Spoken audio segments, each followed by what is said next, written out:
I guess, ask players the same question. Just what was working for you guys both off the dribble and in play calls and things, just getting to the rim? It seemed like they couldn't stop you from getting into the paint and getting in the rim. Well, it was really important that we get to the basket. We need to get in the lane, whether it's through the post or through the drive.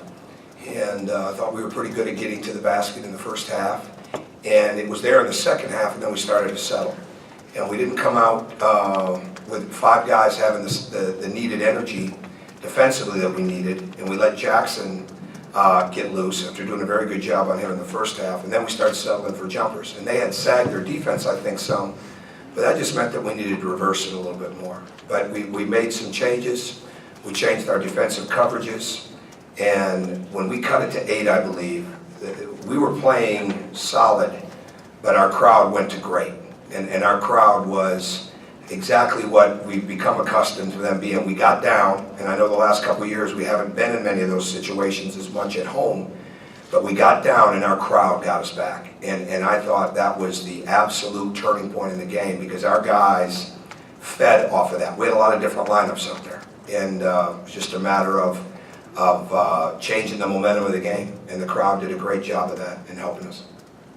You were down 15 at Penn State, you were down 10, come back and win both those games. What does it just mean to your program that you're able to do that? Program's had a lot of big wins. To the team, it means a great deal. And this is a high-level winning program long before I came and long after I'm here. And to me, the team needs this. I mean, we've had a long week, and from Michigan State to Penn State, but we got a lot better. And we got a lot better the last couple of days. And it's just amazing what happens when some real confidence starts to come. And it's still a fight to get them to believe that. That's because even when we got down 10, you know, they still don't quite understand. Sometimes kids get down like that when they're not used to it. And 15 looks like 25 or 10 looks like 20. That's not true. You know, there's a lot of possessions in the game. And I had great confidence in them, and I hope they looked back and saw that I, as a coach and as a coaching staff, we felt like it was just a matter of us stemming the tide. But you got to make some moves in the game, see what happens. You know, some work, some don't. And bottom line is we persevered. Terry. Yogi misses his first 7 threes, but as he's shooting the 8, is there any doubt in your mind that he's going to make it? I don't remember that one. I know that he was unguardable getting to the basket.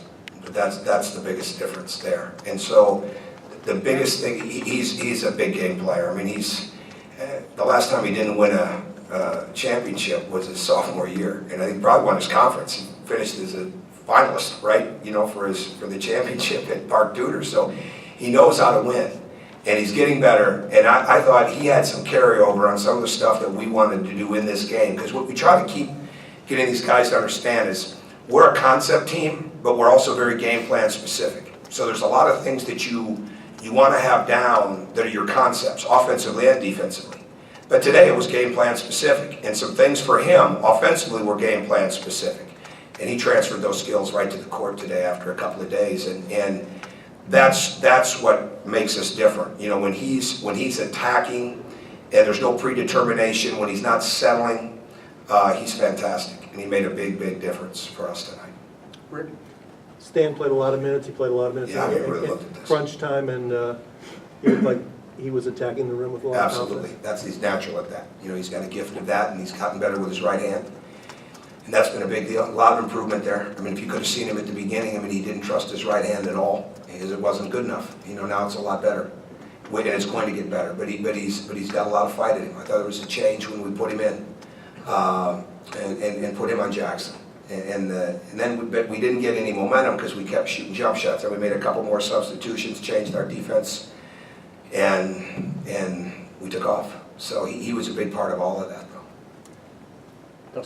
How different was this game just in terms of, you know, speed, tempo, or just overall dynamics from games you had against them in the past, and how much does that, you know, help to let you guys get back in when you get down? Well, I think when you look at the numbers going into it, there's not a lot of different on their time of possession per se. You know, it's still around 21, 22 seconds, but they're so capable. There's nobody on the court.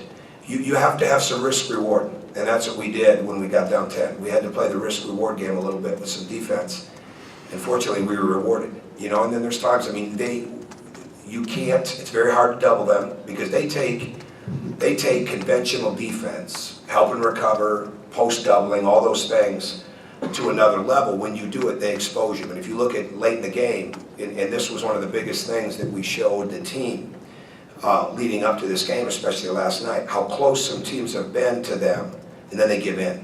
They don't get the switch that they want. I made a substitution late because we wanted to switch all 5 with no problem, and they just went right inside to Frank Kaminsky, and it hurt us. But the premise was going to be we needed to switch everything, and Austin was playing pretty well with that and go offense, defense with Noah. And after that play, I said, okay, Noah, I mean, you really got to bear down. You got to switch, and if they try to ISO you, you can't leave your feet. And they're good. I mean, they force you to change constantly. There's no, unless you are just stellar and having a great night, I don't think you can beat them one way. I don't think you can beat them one way on offense, and you certainly can't beat them one way on defense. So somebody might, but nobody has. We didn't beat. We had to mix it up, and I think that's what makes them good, really good. Pete? Tom, your ability to improve your turnovers in the last 4 games has been dramatic. You went from 23 at Illinois to 9 tonight. Is that indicative of that improvement you're talking about? Yeah, they don't want to turn it over in practice. We've changed that. We've changed those consequences a little bit. But can you share those? No, because the moment we'll take it to another level. No, it's just there was the elephant in the room was visible for everybody. We were doing pretty good in so many areas, nationally even. I mean, look at how much our shooting had improved over the last few weeks. Turnovers were hurting us, and they just we can't play through those. We're not good enough yet, and we'll get there. But we're still not going to be good enough to play through. I mean, look at this. We turned it only over 9 times, and they got 17 points. They had 11 points off 5 turnovers. Their numbers, and they're not just doing it to us. They do an unbelievable job of turning live ball turnovers into baskets. And it's hard to beat that. I mean, they had 12 layups in the first half. We had 14. And they had 11 points off those turnovers. And those are the reasons they capitalized so well.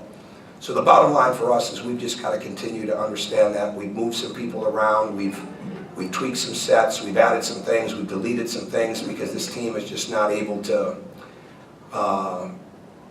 maybe have that freedom at times, certain guys yet. So we had to make some of those adjustments. And just keep doing that. But it's getting better, and that's why we won 2 in a row. Coach Crean, you spoke about confidence, and now we're coming off 2 Big Ten wins. How do you feel like that's going to transition into the rest of the season? Well, I don't know. I mean, I would hope it helps. I mean, it gives you a better understanding, but we've got to come back, and if we have any different level of feel for Northwestern, they just beat Illinois. I mean, there's any night, okay, not on any given night, but any night you go into any game, anybody can win these games. Home, road, it doesn't make a difference. I mean, the league is that good, and that's why it's so strong. And we've got to keep building the confidence of why we're being successful. But we're not going to sit on this tape or sit and watch this tape and have a pizza party and then get some ice cream and say, wow, we couldn't have played any better. We're not. I mean, I'm not upset about it. I think we got a lot of potential, but you coach this game expecting to win it. And I thought, again, I don't think we get this where we get it without how great our crowd was tonight. And I've tried to praise the crowd since I've been here. I never take them for granted. And the crowd's energy tonight was the best it has been all year. Not just opening bell and not just during I'm talking about when we got down. Because it won't be the last time that this team gets down. And we've got to be able to pull through, and the crowd should feel great about what they did tonight. Jeff? Tom, what does it say about kind of how far you guys have come in the last few weeks? Not only just the win, but the way you played against the top 5 team. They're just getting better. I mean, I'm not ready to quantify that and say, something miraculous has happened. It hasn't. There's a lot of room for improvement. When you're with them every day, you're focused on the improvement more than you're focused on the successes. And I think this is great.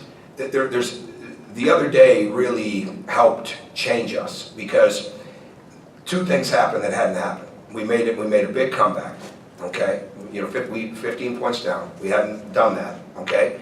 And then we were phenomenal. We scored 10 out of, I think we executed on 10 of our last 11 possessions in the Penn State game, whether we scored or got fouled. We hadn't done that either. So all of a sudden, you get in a game like that against a tough team, a team that everybody has respect for, our guys have respect for, and you find a way to accomplish 2 things that you hadn't done. So that, you can't quantify that. But I mean, again, some of that carried over into tonight. And hopefully we'll learn more from this and learn more in the next game and continue to have good practices and just continue to improve. Okay, any more questions? You talked about this a little bit with Yogi. Obviously, people have talked a lot about the young players learning things from these, but how big was it for him to maybe have those plays down the stretch, considering how much of a role you've put on him this year? The three he made, the jumper, the free throws at the end. It was big, and again, we made a run. We started making a run without him.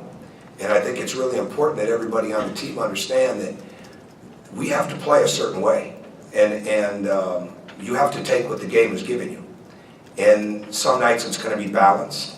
I mean, Noah had 6 points at half. Great example. He had 12, right, the other day, right away, and everything was in the post. And then he hit a 3. Well, he hits 2 threes tonight because he was in space.